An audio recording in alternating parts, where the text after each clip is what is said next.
Salut les devs mobiles, c'est Maxime de Purple Giraffe, j'espère que vous êtes au taquet aujourd'hui, parce que j'arrive avec un extrait du cours sur l'architecture et la navigation qui devrait beaucoup vous plaire.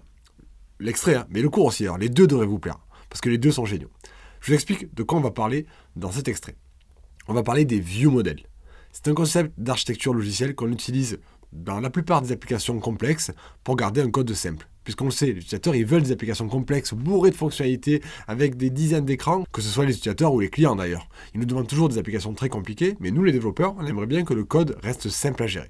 Mais c'est le but de ce cours. Donc dans le cours, je vous montre des tas de conseils, et dès maintenant, je vais vous montrer un extrait de ce cours, et on va le commencer tout de suite.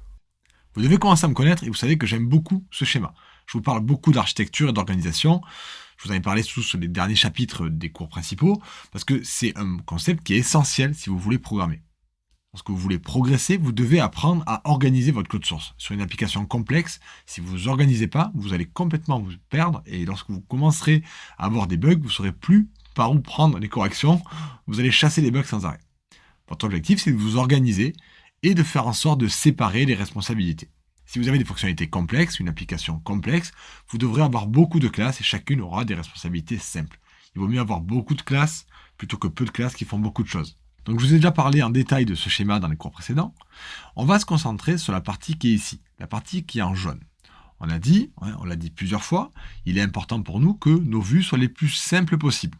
On va zoomer pour se concentrer un petit peu plus sur un écran et sur une vue. Imaginons que je crée une application mobile dans laquelle j'ai des vues. J'ai dessiné sous la forme d'un rectangle long puisque je fais une application mobile, mais finalement ça pourrait marcher pour n'importe quel type d'application, pas que pour du mobile. Si vous êtes en train de faire un site web qui n'est pas forcément fait pour du mobile, ça marchera aussi bien. Ce principe que je vous donne n'est pas spécifique à une technologie, à un langage, à une plateforme, ça marche pour tout, que vous fassiez du Flutter, du Swift, de l'Android, du Kotlin, du Windows, du web, du C++, peu importe, c'est exactement la même idée. On a une partie affichage, avec des vues, et du code qui permet de faire une présentation graphique.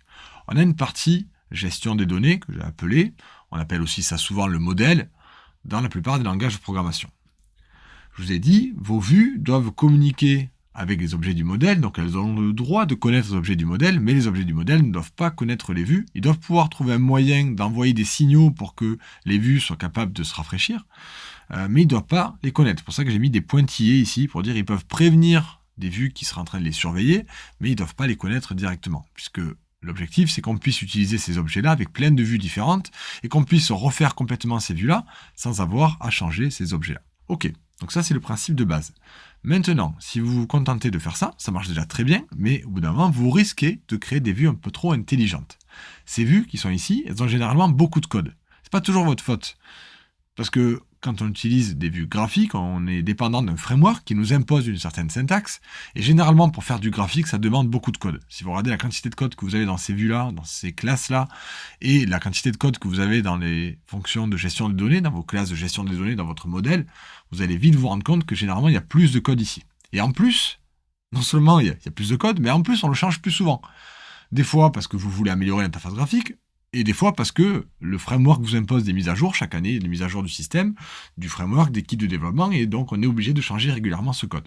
Donc on a un code qui est lourd, qui est difficile à maintenir ici, et en plus de ça, et c'est là que là par contre c'est peut-être un peu plus de votre faute, ou de la mienne, ou en tout cas de la faute du développeur, on a tendance des fois à ajouter un peu d'intelligence là-dedans. Un petit peu de réflexion, faire en sorte qu'on ait des petits traitements qui soient faits avant d'envoyer le code ici, puisque ce sont des traitements qui sont spécifiques à un écran, donc ça fait pas trop de mal en théorie. En pratique, il faut pas le faire. En pratique, il faudrait avoir le code le plus simple possible ici, et comme c'est pas possible à cause du framework qui nous impose des restrictions et des codes un peu lourds, on va trouver un moyen d'extraire le peu d'intelligence qu'on avait tendance à mettre ici, l'extraire ailleurs. C'est là qu'on va ajouter une nouvelle classe qui sera associée à cet écran. Vous voyez que je le place ici. Ce n'est pas une classe graphique, on ne va pas utiliser du code graphique ici, on va essayer de s'en passer le plus possible. On va faire un code le plus neutre possible qui sera un genre de mini-contrôleur pour cet écran-là. De telle sorte que lorsque cet écran veut faire quelque chose, par exemple s'il veut afficher des textes, il va aller lire les infos dans ce petit objet qui a été créé spécifiquement pour lui. Il va aussi surveiller cet objet pour être capable, dès qu'il y a une modification des données qui se passent dans cet objet-là, de s'en rendre compte et de pouvoir se rafraîchir. On va pouvoir enlever toute forme d'intelligence dans cet objet et c'est ce qu'on veut. On veut que nos vues soient les plus bêtes possibles. Par exemple, lorsque vous allez afficher du texte, vous aurez une variable ici, une propriété dans cet objet que vous allez lire depuis votre objet graphique et prendre la valeur telle qu'elle sans réfléchir et l'afficher. S'il y a un bouton dans l'interface graphique, le bouton doit être relié à une fonction qui est dans cet objet-là. Vous voyez, on va essayer de faire en sorte de ne faire que du travail de présentation. Et s'il y a une intervention de l'utilisateur via l'interface graphique, on va toujours recevoir l'événement ici, on va dès que possible l'envoyer dans cet objet qui, lui, va faire la réflexion, va faire les calculs. S'il a besoin, il peut communiquer avec nos objets d'un peu plus haut niveau, qui sont peut-être partagés par plusieurs écrans. Mais au niveau de cet objet-là, on a le contrôleur spécifique à cet écran. En termes de dénomination, on dit généralement qu'on a les vues. Le code qui est à gauche du trait rouge ici, ce sont ce qu'on appelle des vues, c'est ce qui nous est imposé par le framework. Alors là, j'en ai qu'une seule, mais si vous avez plusieurs écrans, bien entendu, c'est la même idée. On appelle ça le code graphique, le code de vue. Le code qui est ici, on appelle ça souvent le modèle de données. Alors encore une fois, là j'ai mis un seul carré bleu. Imaginez que vous ayez des tas de classes ici. Un gestionnaire de données utilisateur, un gestionnaire de contenu, plein de petits objets du modèle. Le modèle, c'est un ensemble de classes qui gèrent vos données, les données de votre application, et qui ne connaît pas l'interface graphique. C'est juste de la gestion pure de données. Donc on a les vues d'un côté, le modèle de l'autre. Et bien ce petit contrôleur là, ce mini contrôleur qui est associé à cette vue, on l'appelle généralement le view modèle. Il est entre les deux. Ce n'est pas un objet graphique, ce n'est pas un objet du modèle parce qu'il est quand même spécifique à ce qui se passe dans un écran. Et c'est pour ça qu'on l'appelle le view modèle. C'est un concept qui est très intéressant et qui va marcher dans tous les langages, toutes les plateformes, tous les systèmes.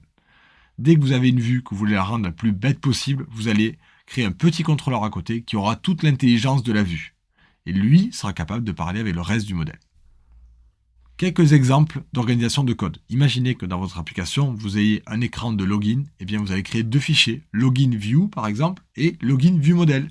Une première classe qui va gérer toute la partie graphique et qui va communiquer avec son view model qui va gérer toute l'intelligence de cette partie graphique. En termes de nommage, vous n'êtes pas obligé de faire comme j'ai fait moi. Moi, c'est ce que je fais. Ou alors, une autre variante, si par exemple, vous voulez les nommer avec des types écran, course, list, screen, donc l'écran qui gère la liste des cours, par exemple, sur l'application de Purple Giraffe, j'ai ce genre d'écran. J'ai à côté un course, list, view model, qui est le mini-contrôleur associé à ce course, list, screen, de telle sorte que cet objet-là ne gère que de la partie graphique et ne réfléchisse surtout pas. Si vous suivez ce principe à la lettre, vous allez énormément vous simplifier la vie. Oui, on va rajouter du code, mais on va s'enlever beaucoup de problèmes. Alors, qu'est-ce que vous en avez pensé ? Le concept des view modèles, il est central en programmation. Ça marche pour les applications mobiles. Que vous soyez sous Flutter, Swift, Android, Kotlin, peu importe. Les applications mobiles, les sites web, les applications Windows, macOS. Ce principe, il s'applique peu importe les technologies avec lesquelles vous travaillez. Vous pouvez créer des view modèles dans chacune des technologies avec lesquelles vous programmez. Et si vous prenez cette habitude-là, vous allez gagner énormément de temps et ce sera beaucoup plus agréable pour vous de créer des applications qui seront complexes, en tout cas remplies de fonctionnalités pour l'utilisateur, mais très simples pour vous en tant que programmeur. Si cette idée vous plaît, n'hésitez pas. Déjà, on va mettre un petit pouce sur la vidéo si ça vous a plu, ça paraît normal. On va s'abonner à la chaîne si on ne veut pas rater les prochaines vidéos. Mais surtout, si le cours vous tente, si vous avez envie de progresser, vous avez le lien juste en dessous de la vidéo pour aller encore plus loin et devenir meilleur. Happy coding!